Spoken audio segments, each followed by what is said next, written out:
इंसानों की यह प्रवृत्ति है कि वह भिन्नता खोजता है, अलग रहना चाहता है, अलग दिखना चाहता है। अलग रहना कम, दिखना अधिक पसंद करता है। अपनी तो दूर, अपने चीज़ वस्तुओं को भी वह औरों से भिन्न साबित करने की कोशिश करता है या उसके लिए कई तरीके के प्रयास करता है।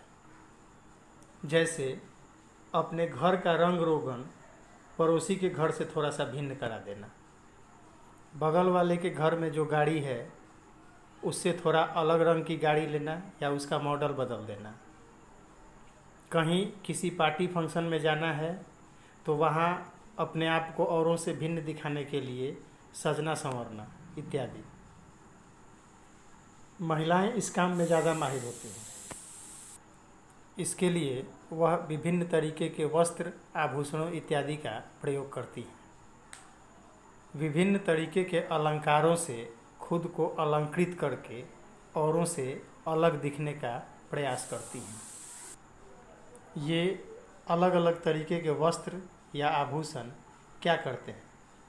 हमारी सुंदरता को थोड़ा सा और निखार देते हैं, हमारे व्यक्तित्व में एक अलग आयाम जोड़ देते हैं।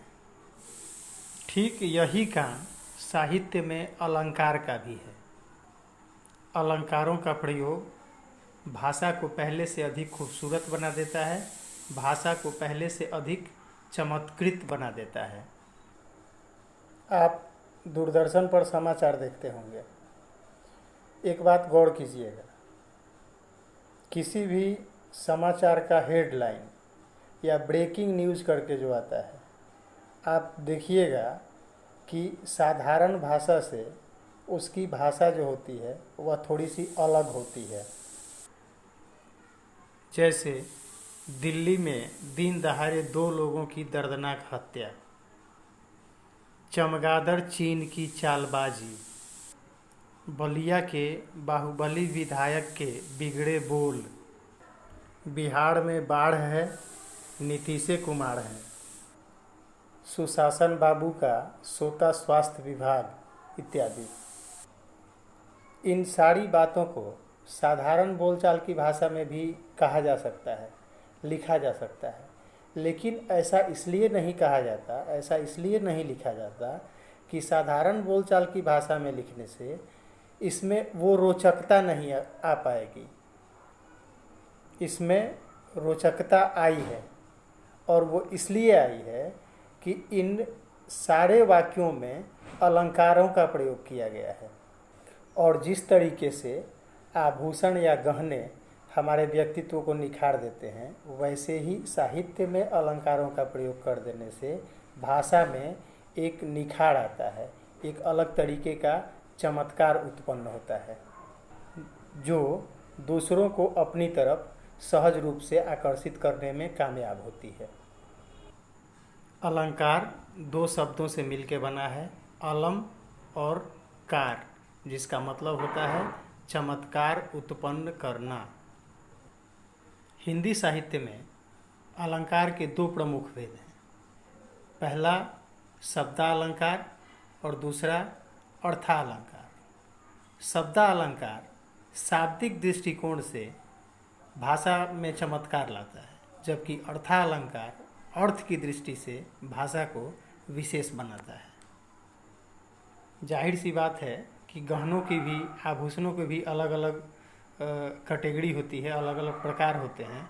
उसी तरीके से साहित्यिक अलंकार के भी 2 प्रमुख प्रकार हुए, शब्दालंकार और अर्थालंकार।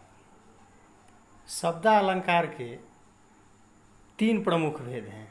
पहला अनुप्रास, दूसरा यमक और तीसरा श्लेष। एक बार फिर सुन लें, अनुप्रास, यमक और श्लेष। अनुप्रास अलंकार में वर्णों की आवृत्ति होती है, यानी एक ही वर्ण बार बार आते हैं, जबकि यमक अलंकार में शब्दों की आवृत्ति होती है, यानी एक ही शब्द एक से अधिक बार प्रयोग किए जाते हैं। लेकिन जितनी बार शब्दों का प्रयोग किया जाता है, जितनी बार एक ही शब्दों का प्रयोग किया जाता है, उतनी बार उन शब्दों के अलग अलग अर्थ निकलते हैं। और श्लेष अलंकार में श्लेष का शाब्दिक अर्थ होता है चिपकना या सटना। तो श्लेष अलंकार में एक ही शब्द के विभिन्न अर्थ निकलते हैं।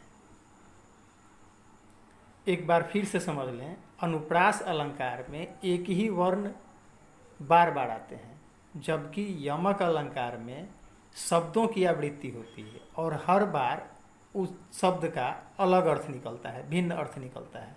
जबकि श्लेष अलंकार में एक ही शब्द के विभिन्न अर्थ निकलते हैं, यानी अलग अलग अर्थ निकलते हैं।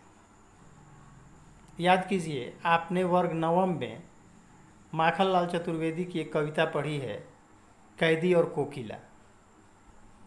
कविता के शीर्षक में ही अनुप्रास अलंकार का प्रयोग हुआ है। इसमें क वर्ण की आवृत्ति हुई है।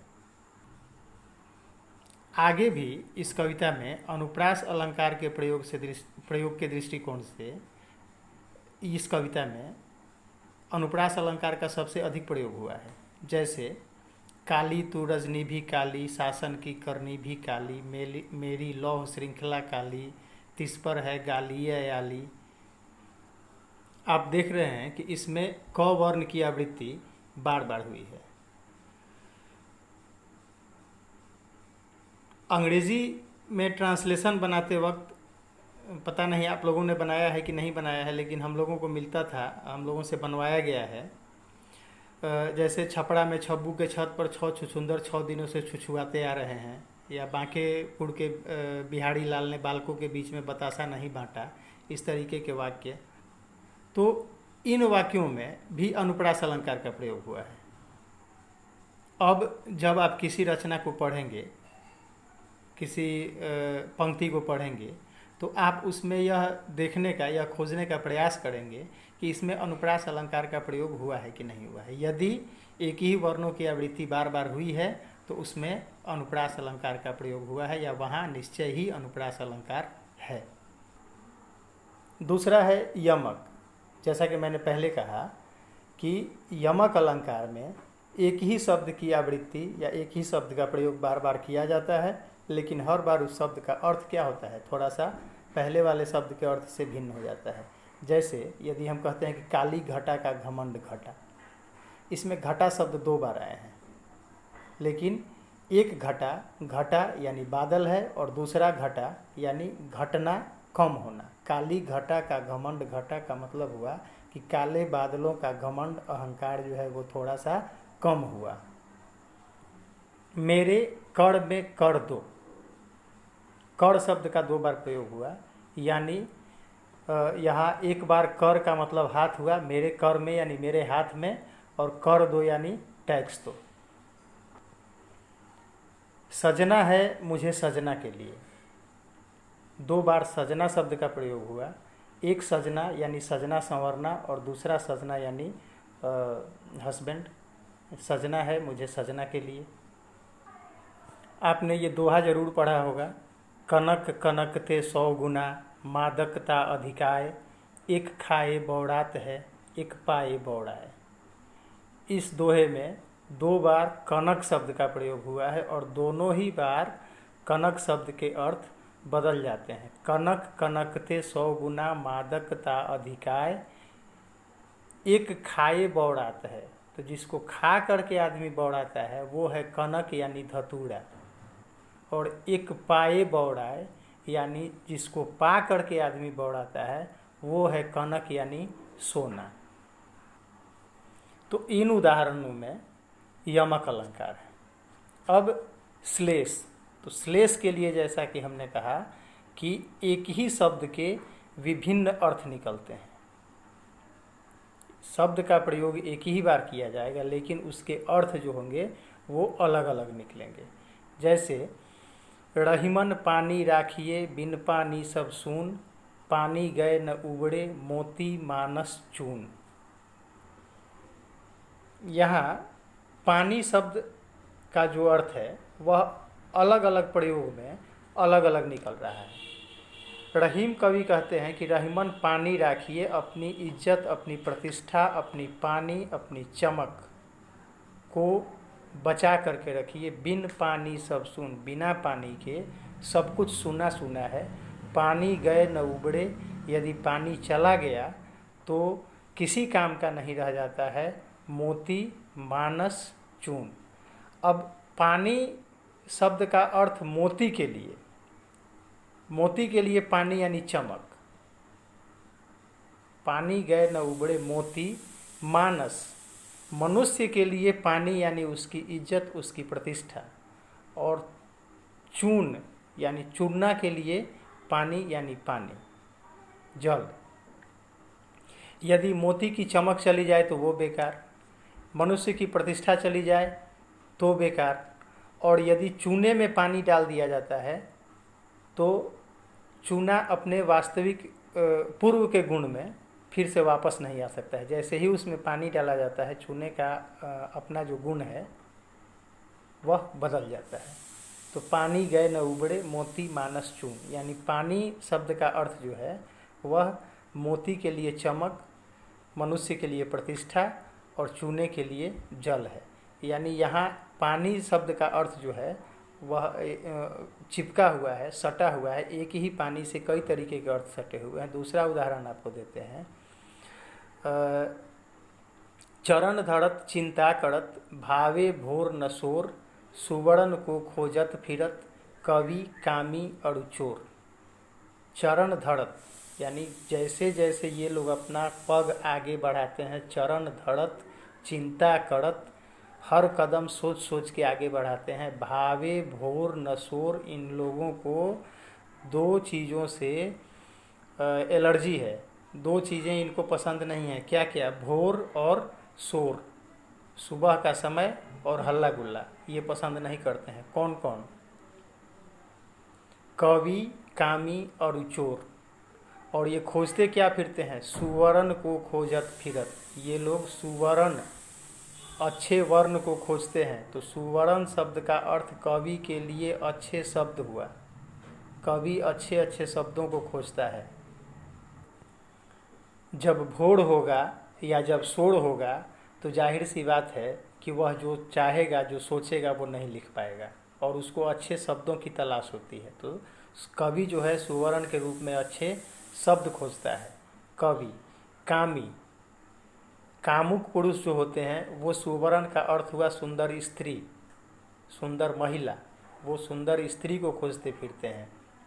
और चोर के लिए सुवर्ण शब्द जो है वो चोर सोना खोजता है। यानी यहाँ सुवर्ण शब्द के तीन अर्थ निकले। कवि के लिए सुंदर शब्द, कामुक प्रवृत्ति के व्यक्ति के लिए, व्यक्तियों के लिए सुंदर स्त्री, और चोर के लिए सोना।